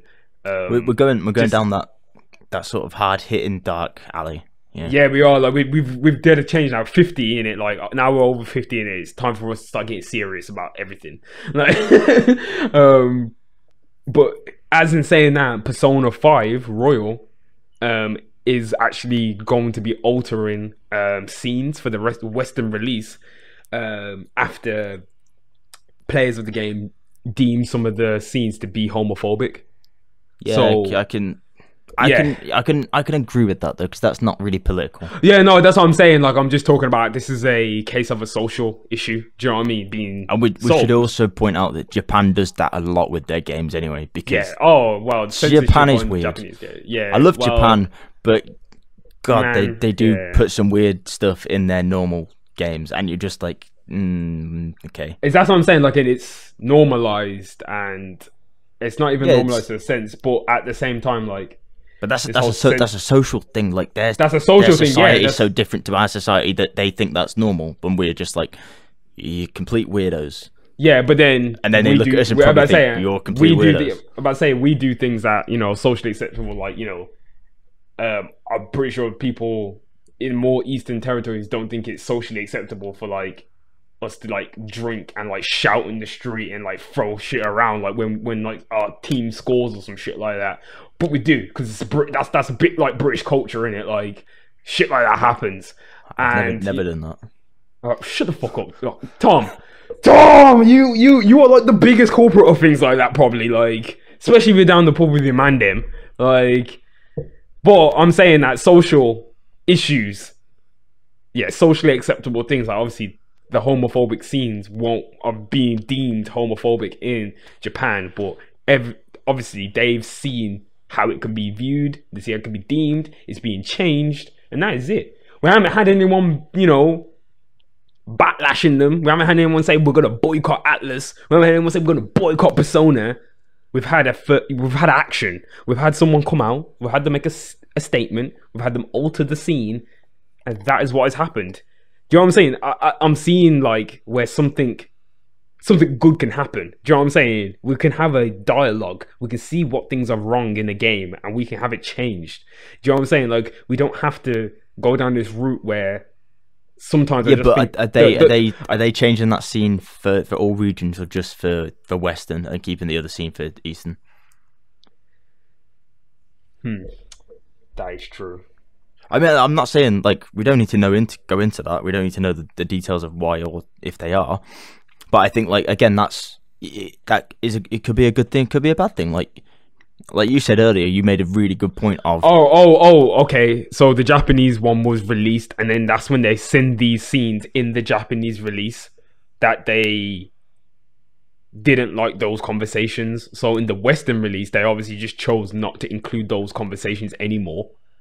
Mm-hmm. So yeah. But basically, what's happened for a lot of time out of Japan, and it's just that's again a social issue more than that's definitely a social issue, not even more of a political issue. It is a social issue, and yeah, I think that's. I don't want to say it's fine, because you made a really good point earlier of saying like by doing that, then you sort of keep people thinking that's okay, but you know they see it in a very different. They take that and interpret it differently to how we as a Western society interpret it. So again, there's points of like, it could be good, it could be bad, but it's like, if they interpret it in a non-homophobic way and we interpret it in that way, like, does that mean it's bad, or does it just mean that we're interpreting it differently today? Typically, yeah, exactly. You got to think what is right and what is wrong. We could, man, Tom, you already know, we can have arguments all day about what is deemed right and what is deemed wrong, and interpretation, and it's all down to perspective and things like that. That is, there's never going to be a full answer on that. But then I just want to take this one comment. I wasn't even looking to have a long, but it's just interesting how this conversation is coming up so much more these days, and how many things are happening. And somebody said, this is like the top comment on the IGN post about this, about, oh wow, what a joke, the world needs to quit giving into Twitter mobs and their demands. Right now we're catering everything to the vast minority of the overly sensitive, delusional crybabies that rant about fascism all day. all right, I ain't got nothing to do with fashion. That's nothing to do with anything. Every day, simultaneously demand things to be censored and cancelled because they don't like them. Oh, the irony. Don't really think it's that big of a deal, but we have people like this that will get really upset because like a scene was removed from the game, but that scene didn't really cause an actual like but I say it doesn't affect the story, and it doesn't really, but I just don't really like how there's a large vocal minority of people who are like that actually, who come out and say that everything's being censored because we're removing a girl who looks young. Like, if you're removing a young girl or someone who is typically, you know, is being viewed or is being displaced as a younger girl within a game, why wouldn't it be censored or removed from a game in a Western public? If we had a game like that on shelves, do you know, like, parents would be up in arms about it? I don't think people understand that that's just not acceptable. Do you know what I'm saying? Like, yeah, in Japan it might be acceptable, but here it isn't. So it is what it is. The same way how I was like, okay, I take an example. We weren't gonna go there like that, but in Japan, porn is censored, to an extent. Do you know what I mean? Like, let's look at the two differences there. Then, is it? It is. Please enlighten me on how you did your research on this. Well, I didn't do my research on it. It's just like a thing that's known, isn't it? Like, porn in Japan is much more censored, and it's a lot more of a closed thing, whereas I feel like in the West, that is like sex as a whole is a much more talked about thing, and it's much more larger and open as a whole. Do you know what I mean? Like, but I'm gonna 180 that now. Yeah, carry on. Like you've just said, yeah, that's a thing, but then you can go out and buy underwear in vending machines in Japan, which in the West is viewed as weird. So like, you can see the like, it's very different cultures, and exactly, there's nothing.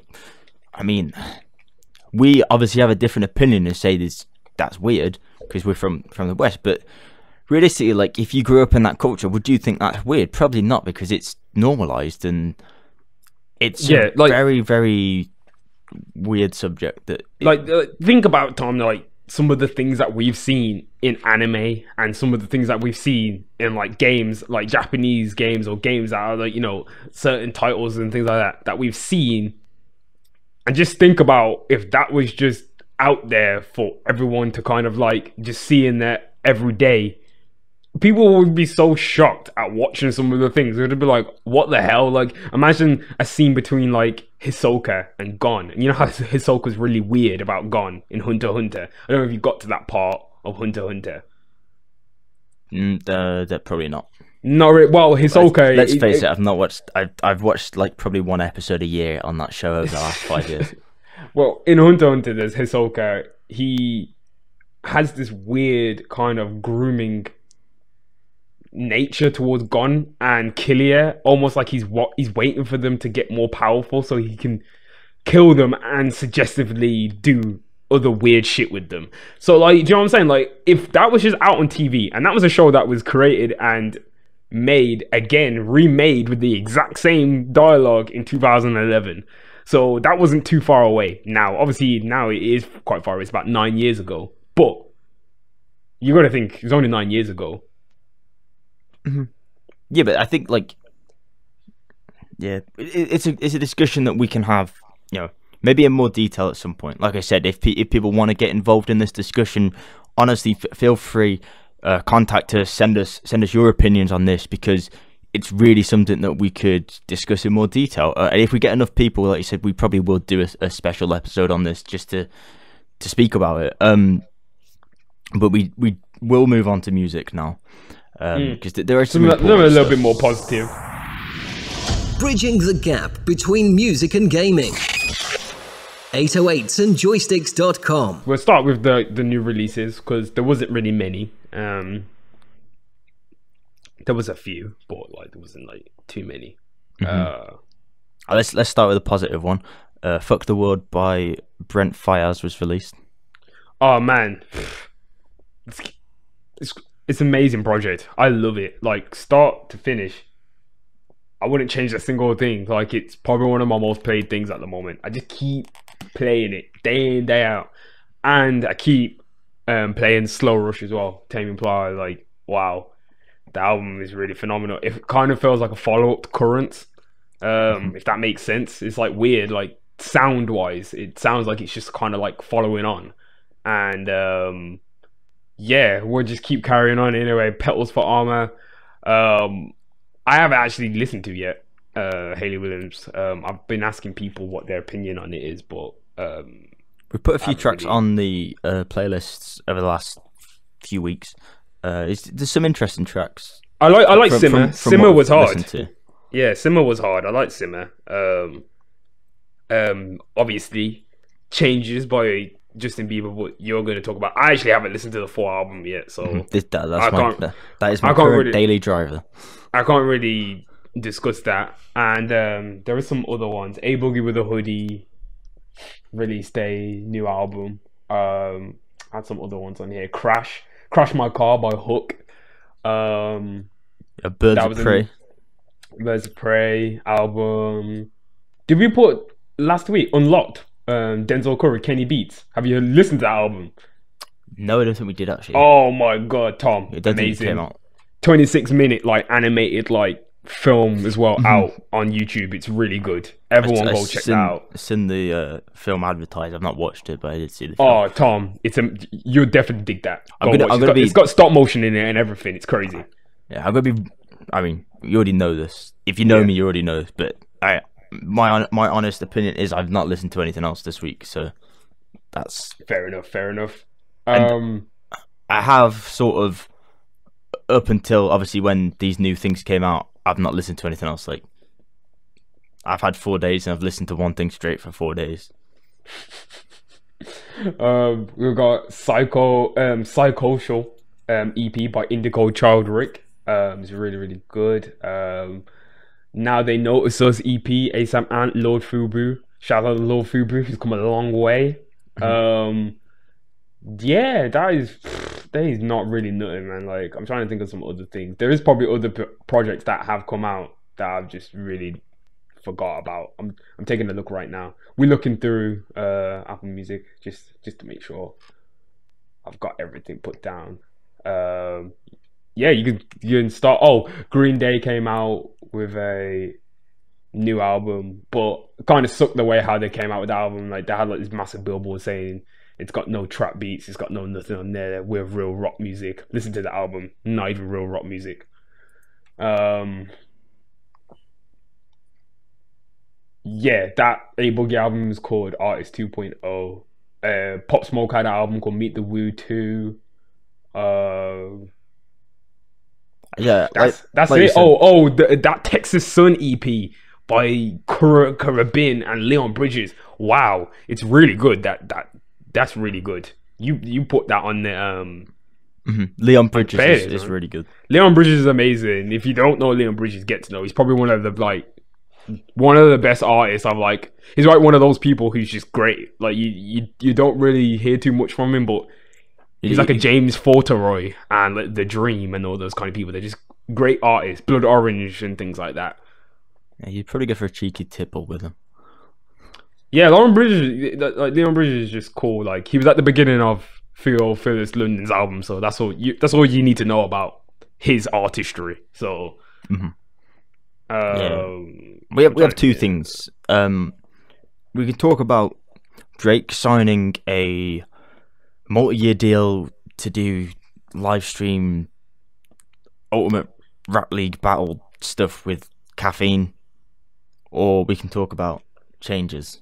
So I'm just gonna I just wanted to just touch on obviously this Drake deal because it is a little bit of an important thing, because obviously battle rap is getting bigger and bigger again. I used to remember battle rap from back in the day. Like, I used to watch like my dad used to have Smack DVD and shit like that. Like, back in the day where he used to have battle raps. That was like when it was on like the street though. And then obviously you got URL. That's been massive for battle rap over the last how many years.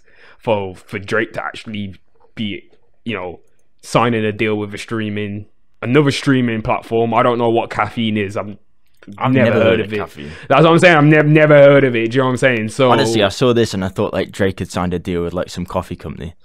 like to sell coffee or something. I don't know. It's something Drake might do.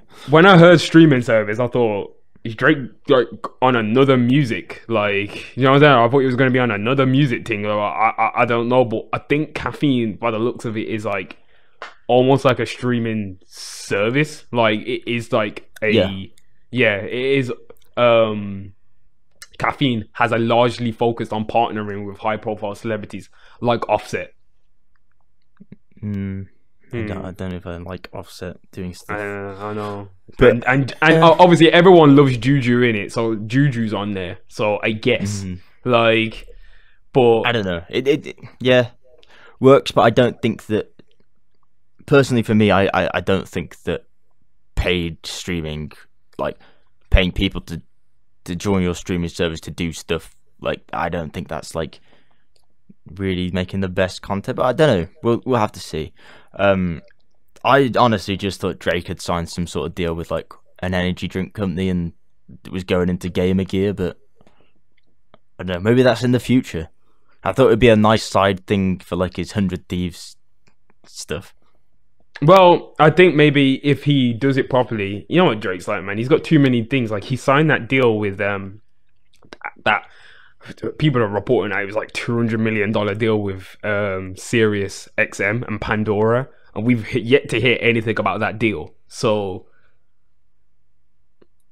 it's Drake in it. Like when it happens, we'll just start seeing Drake's face on stuff like everywhere and rap battles.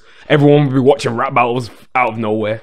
You know what I mean? Like, apparently the first episode of the Rap League show, anyway, like, it debuted on the 12th of February. So it's not like Drake is fully involved. He's just producing the show. So like, it's not like Drake's going to be popping up every week. So I don't think we can really expect that.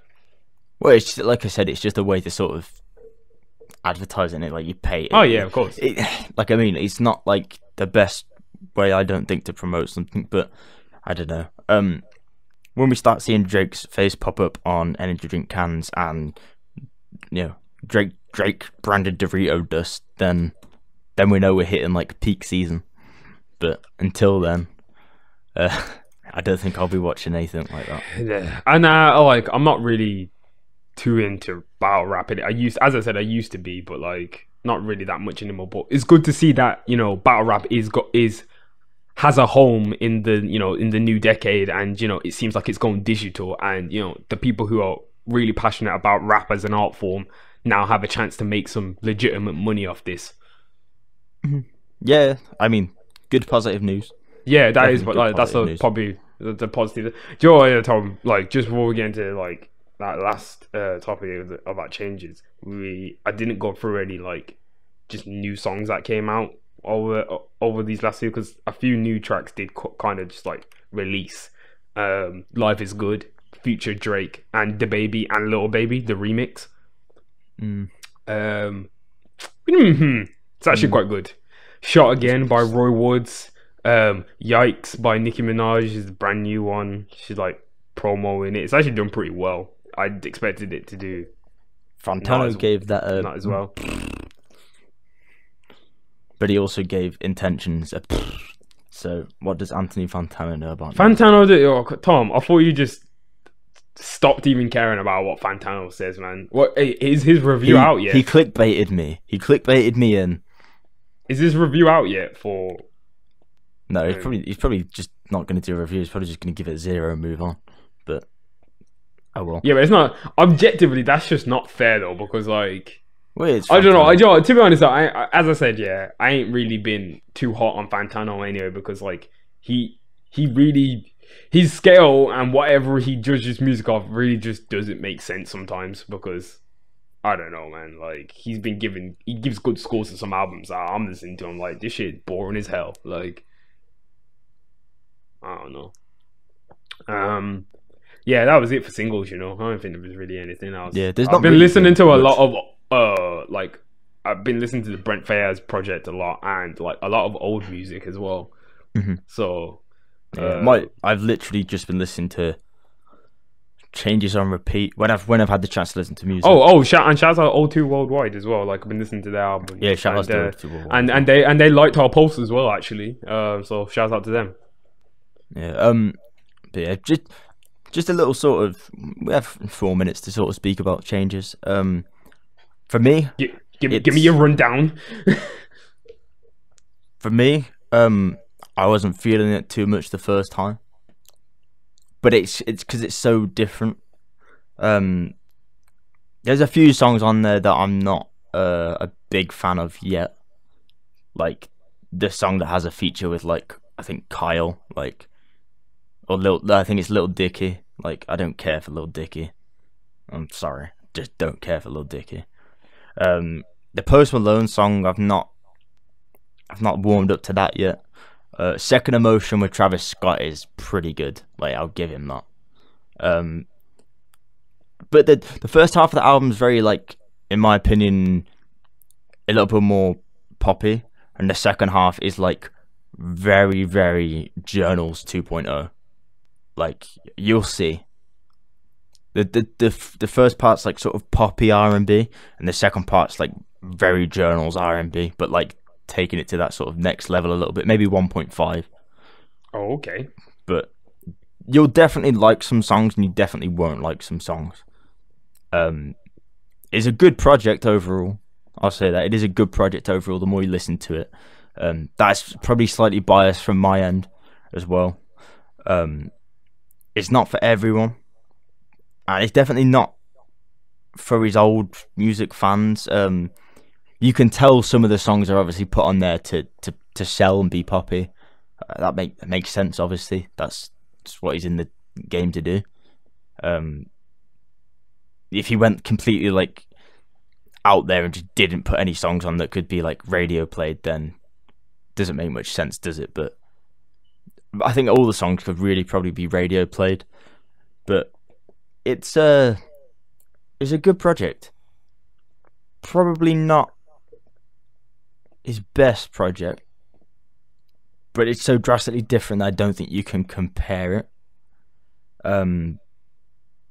But it's definitely his most mature project yet. But I will say, my sort of final take on it is if you like Journals, this is sort of like a good contrast to Journals. Journals was very much about heartbreak, and it was quite raw R&B. Like, even I'm using that word literally as well. Like, you could tell it was quite raw R&B, like just the way that he was doing it. Like, it didn't seem like there was much backing there. You'll know what I'm talking about by that. It's probably a bit harsher on some of the notes and stuff, whereas this is, specifically the second half of the album, is very much a contrast to that. It's probably a bit softer, more mellow R&B, but like this is about him being in love now and being married, and the album before was about him heartbreak. So it's a nice contrast, and I like to see him going in this direction, because I feel like he could definitely get into this market and do well in it. Like, there's definitely songs that I think you will like in there, and there's definitely songs I know you won't like in there, but they're probably the songs that I also don't like as much as well. But I'd give it a listen. If you're curious, give it a listen. I'm not saying anyone has to like it, but I definitely recommend giving it a listen. It's different, but then that's coming from the number one JB fan in the world, so probably not. The number one JB fan in the world. Yo, you're just a joker. You probably are, though. You are a massive fan of his, isn't it? Like, obviously. Hey, never say never. You gotta believe. Find your purpose. Well, your review maybe makes me want to go and listen to it without being salty for the first place. I'm gonna obviously listen to it. If you don't properly, listen to the whole album, and give it a proper, at least listen to Second Emotion with Travis Scott. I'm gonna make sure that I listen to it and not try and like go into it. I don't ever do that when I listen to music anyway. I try and listen to things with an open mind when I go towards like listening to any type of project, even when playing games as well. Like, you know, you have to, you know, it's one of them things in it. So you can trash the Lil Dicky song. It's cool. Yeah, well, disappointed anyway because I'm pretty sure Lil Dicky was replaced by somebody else. It was replaced by Ski Mask the Slump God.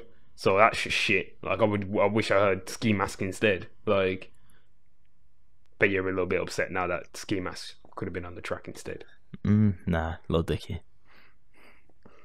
Wow, Lil Dicky over Ski Mask. Tom, that's how I just know.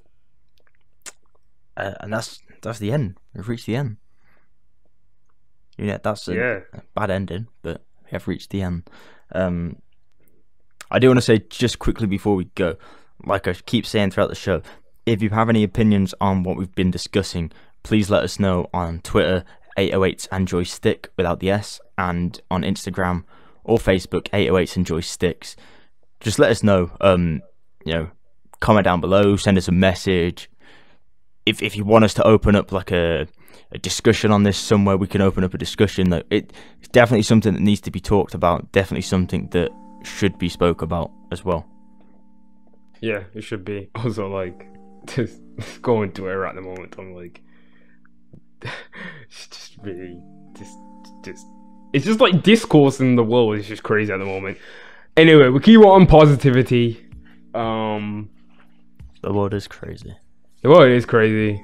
That's the positive we're going to end on. We're gonna end on the world is crazy. The world is crazy, but positive. No, yeah, but positive wise, yeah. Positive wise, we're never doing that. We're killing them. Positive wise, yeah. Very positive. We wanna make sure that we always like end with, you know, thanks for your support, as always, and we wouldn't be here without games, you know, all these things that we talk about and all that, you know, it made us, it built us. We like to have these conversations to make sure that, you know, these things are passionate. We want to make sure that we're saying the right things and making sure that, you know, we steer the community in a right path and make sure it's more positive path rather than a negative one. Yeah, airwaits, we out this. Peace.